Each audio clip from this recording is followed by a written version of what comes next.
This is so fascinating because I think, first of all, anything related to space really gets people excited. But what was it about this story that really piqued your interest? You know, it started for me way back. I was 7 years old. This is in the early 1970s, and I was already a huge fan of the Apollo missions. I'd been following those since I was very little. And this TV show comes on called Space 1999. I was living in Arizona at the time, and I see this this spaceship that was in the TV show, and I was just blown away by it because it looked like something that was connected to the NASA technology that was actually existing at the time. Okay. But it was set about 25 years in the future, so I was able to make this connection like, hey, if I'm 7 now and it's 25 years in the future, I could grow up and fly that spaceship if something like that happened. Yeah. So. Okay, well, speaking of this show, Yeah. you spoke with one of the actors on that show for this documentary, right? Actually, 2 of them. Two of them. Yeah. So there was an actor named Nick Tate who was the who played the pilot that flew that ship in the TV show, and also Barbara Bain, who's a legendary actress who was in the show Mission Impossible, and then she and her husband were in this show Space 1999. So we did a wonderful interview with her as well. William Shatner as well. Yes, William Shatner's. Yeah, he's the.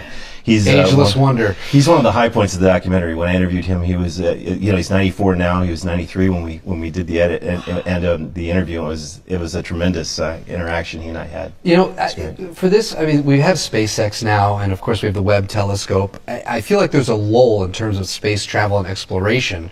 What is it about this story you think that can either inspire or enlighten, you know, the people who are going to watch it about exploration, space, sci-fi? Yeah, you know, I think the thing is this: there was an entire generation of young people like myself who were inspired at the time by not only the real space stuff that was going on, but also the science fiction at the time, right? And so the combination of those two things have carried a lot of us forward for like over 5 decades, right?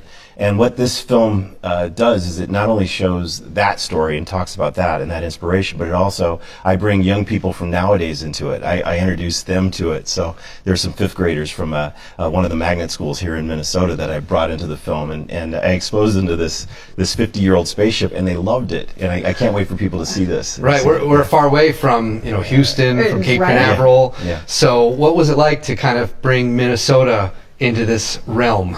You know, it was a lot of fun. I'm based in Stillwater, and you know, and I have I built a house there, and I have this really futuristic office with all kinds of cool collectibles and visuals and things. So it's been really fun. I think people, one of the things in this film, I try to showcase how cool Minnesota is to a large degree, which is a lot of fun. So it's a big part of it.